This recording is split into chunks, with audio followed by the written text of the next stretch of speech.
martes estuvimos haciendo una sesión que trataba de trabajar nuestras fortalezas interiores.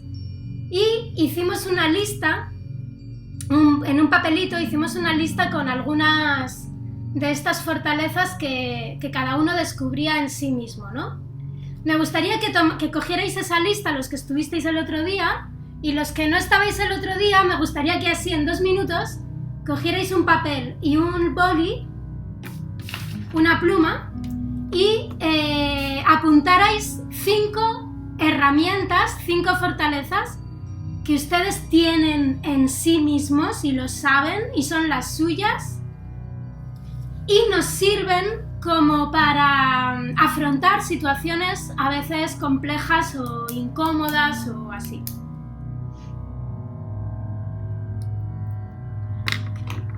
Entonces, los que ya tenemos la lista del otro día, quiero que reviséis la lista y penséis si vais a añadir alguna, si os habéis dado cuenta de alguna más estos días, o si tenéis que borrar alguna. O sea, si había alguna fortaleza que decíais, sí, esta es fortaleza mía, y luego os habéis dado cuenta de que no.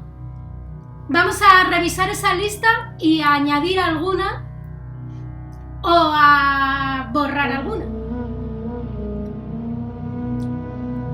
Herramientas que usamos, sabemos que son nuestras porque las hemos trabajado, porque son innatas, por lo que sea. El otro día salían algunas como pues a veces el optimismo, el buen humor. Hay personas que son optimistas por naturaleza y eso es una herramienta que usan cada vez que tienen una situación complicada y les viene fenomenal usarla, ¿no? O, pues, no sé, puede ser en la otra clase hablábamos de la atención como herramienta que nadie había puesto. La atención, el poder de focalizar la atención. Entonces quiero que reviséis esa lista o que construyáis esa lista. Y hoy vamos a seguir hablando de fortalezas internas.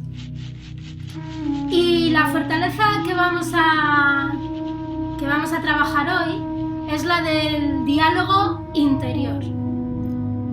El diálogo interior es una constante mental que todos más o menos mantenemos, pero que a veces no somos conscientes de que lo estamos manteniendo, de que estamos manteniendo un diálogo con nosotros mismos. A veces está como en un segundo plano, como en el ordenador, que hay tareas en primer plano, tareas en segundo plano. A veces el diálogo interno está en segundo plano. A veces ese diálogo interno es muy destructivo y si no lo escuchamos, no le ponemos remedio porque simplemente no lo oímos. Pero de repente cuando empezamos a escucharlo, hay veces que nos sorprendemos y nos damos cuenta de que nos estamos diciendo barbaridades todo el santo día, o al revés, de que tenemos un diálogo interno que es de apoyo y es de comprensión. Entonces quiero hoy trabajar un poquito con este diálogo interno. Quiero hablaros de un filósofo que a Carmela le gusta mucho, por cierto, que es Spinoza. Spinoza es un filósofo del 1600, muy particular porque él se da cuenta de cosas desde la intuición. Él era óptico y trabajaba con lentes, entonces trabajaba mucho y era muy consciente de la percepción. Y él se dio cuenta de cosas que luego los neurocientíficos hoy están demostrando en sus laboratorios. Una de las cosas de la que se dio cuenta Spinoza en 1600, sin ser neurocientífico ni aún existía la neurociencia, ¿no? Pues fue que cuando tenemos una afección, cuando nuestro cuerpo se afecta o nuestra mente se afecta por algo, no funciona como si fuéramos receptores automáticos. No funcionamos los humanos como los caracoles. Por ejemplo, los caracoles, ¿los habéis visto alguna vez que tienen cuernos? Y que si tú le tocas un cuerno, inmediatamente hace así y se esconde y es inmediato, ¿no? Es una reacción inmediata a la acción que tú le estás aplicando al caracol, ¿no? Spinoza se dio cuenta de que los humanos no funcionábamos así. Nuestra reacción al medio externo no era directa, ni mucho menos, sino que necesitábamos siempre, además de un objeto externo que nos pudiera afectar, al cual poder reaccionar, necesitábamos siempre una imagen que acompañase a ese objeto externo. Y esta imagen era una imagen mental, era un discurso mental o una idea mental que nos hacíamos con nuestra cabeza, con nuestra mente.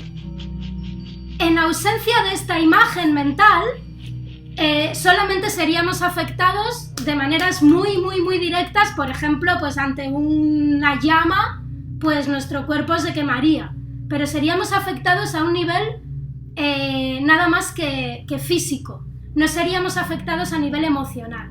Somos afectados a nivel emocional, a nivel mental, a nivel sentimental también, porque tenemos una mediación que es una imagen mental sobre las cosas, sobre los objetos externos.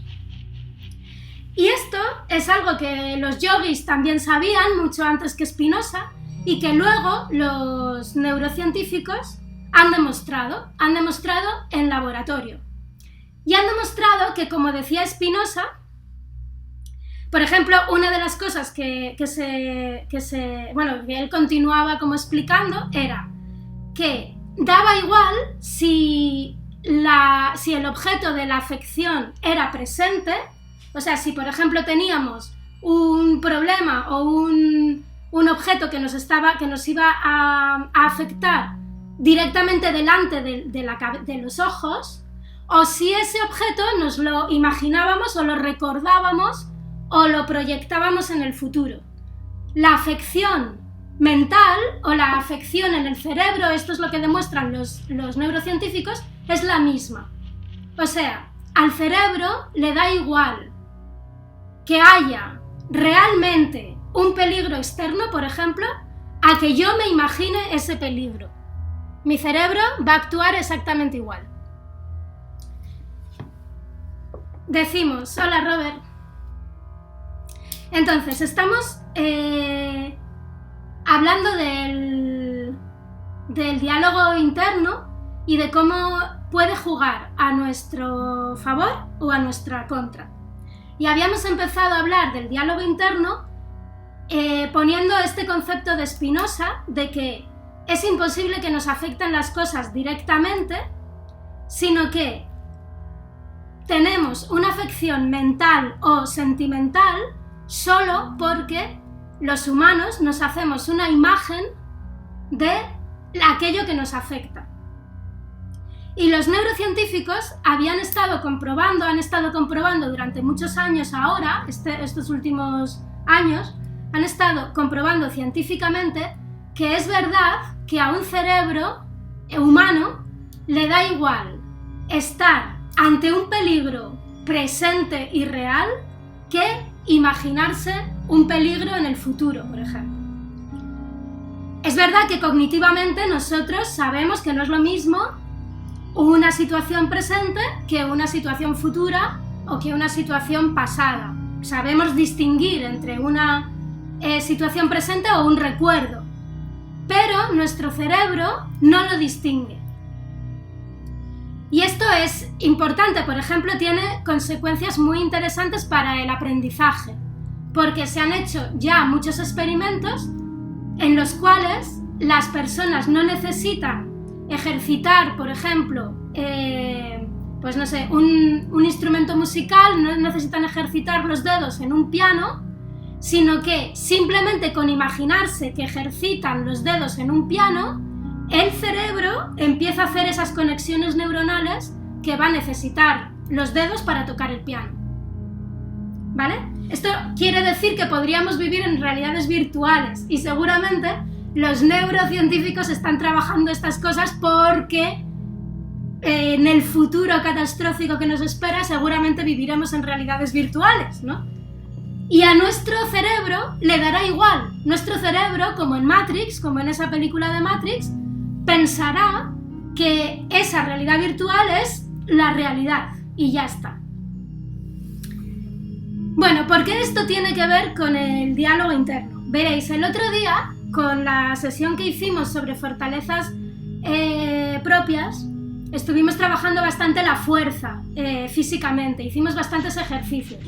Y hubo una persona que después de la sesión me llamó y me dijo: me he hecho daño en el hombro porque me he forzado, porque he estado ahí aguantando todo el tiempo que tú decías. Y esto me llamó mucho la atención, porque es verdad que a lo mejor yo no repetí que obviamente cuando hacemos un esfuerzo físico, y sobre todo si estamos haciendo yoga, que no estamos en un gimnasio, tenemos que estar pendientes de nuestro cuerpo y ver hasta dónde llegamos, porque el yoga es una relación con nuestro cuerpo, o sea, es habilitar todo un espacio de relación con nuestro cuerpo para tratarlo mejor, no para tratarlo peor, o sea, no para hacerle daño, sino para que se sienta mejor. Pero es verdad que pensé, bueno, pues una persona se esfuerza, sobre todo una persona que sabe cómo funciona esto del yoga, una persona se esfuerza porque está llevado por su diálogo interno. ¿Qué pensáis que esta persona podría estar pensando mientras estaba en una plancha lateral y estaba haciendo un esfuerzo que le estaba sobrepasando sus límites, ¿no? Físicos? Su mente, o sea, su cuerpo le estaba diciendo: deja de hacer la plancha lateral, o sea, ya, hasta aquí. Pero su mente le decía: no, tú puedes hacer la plancha y todo lo que se te ponga por delante, porque lo tienes que hacer, y demuéstrate a ti mismo que tienes que hacerlo y que puedes y que estás fuerte. Esta persona que trabaja en sí mismo me dijo: hace 15 años que no hago yoga, hacía 15 años que no estiraba. Y digo, bueno, pues tu mente te jugó una mala pasada.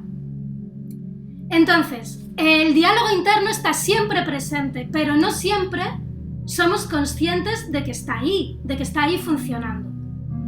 Creo que es súper importante la práctica de la meditación para podernos dar cuenta de este diálogo interno, para empezar a escucharlo.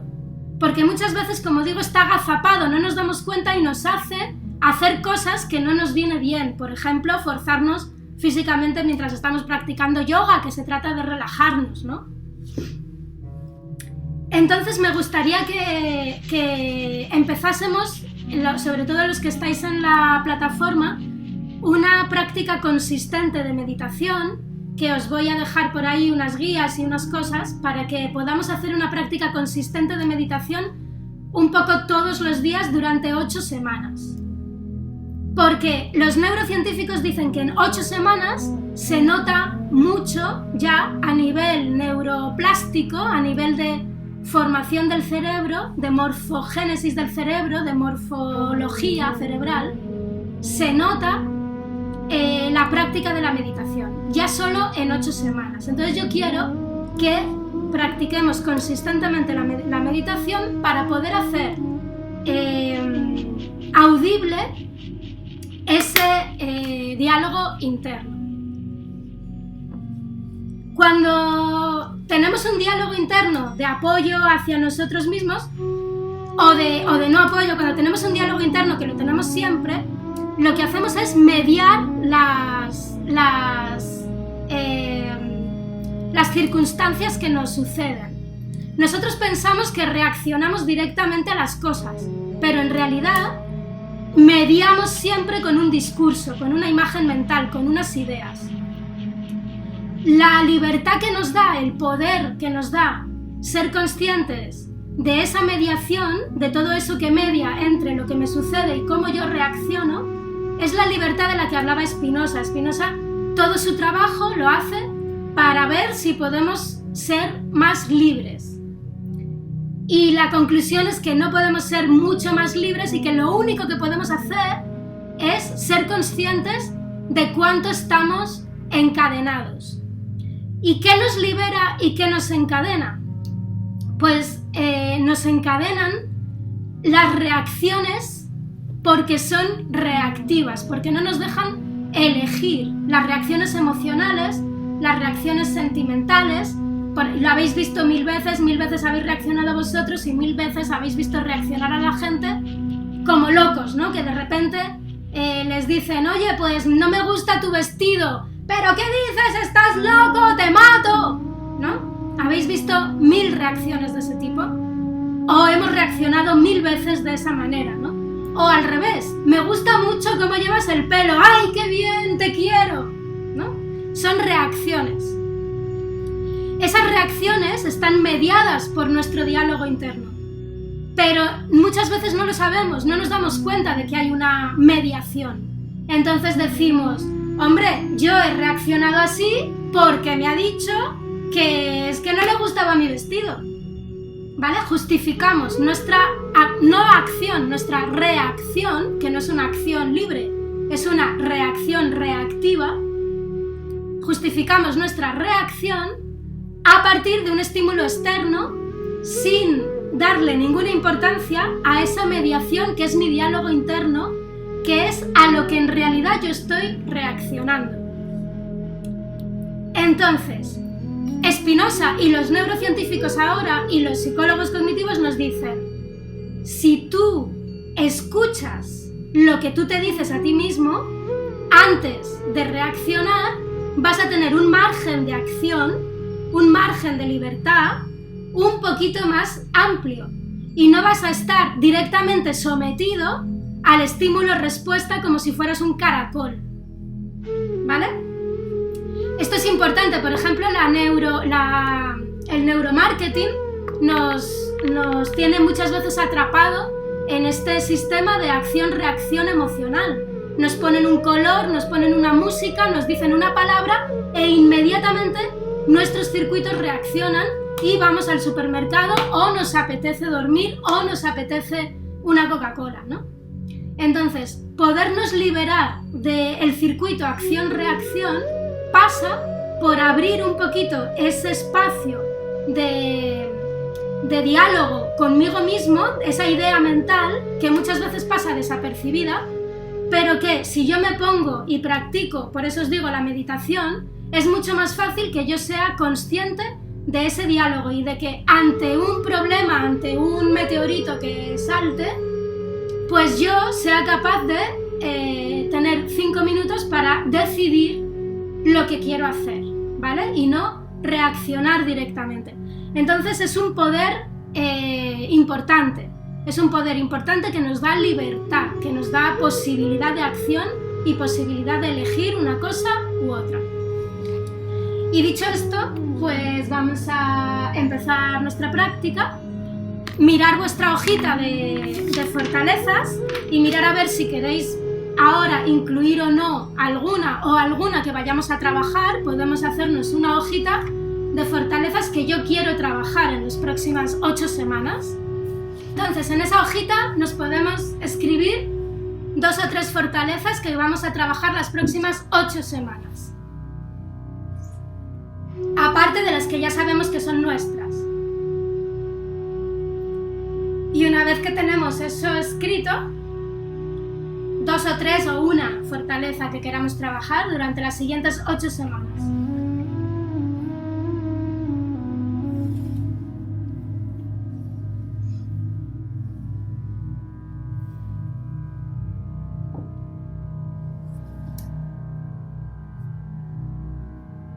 Y una vez que tengamos eso en nuestra libreta, pues vamos a sentarnos cómodamente con la espalda erguida y vamos a empezar nuestra práctica de respiración.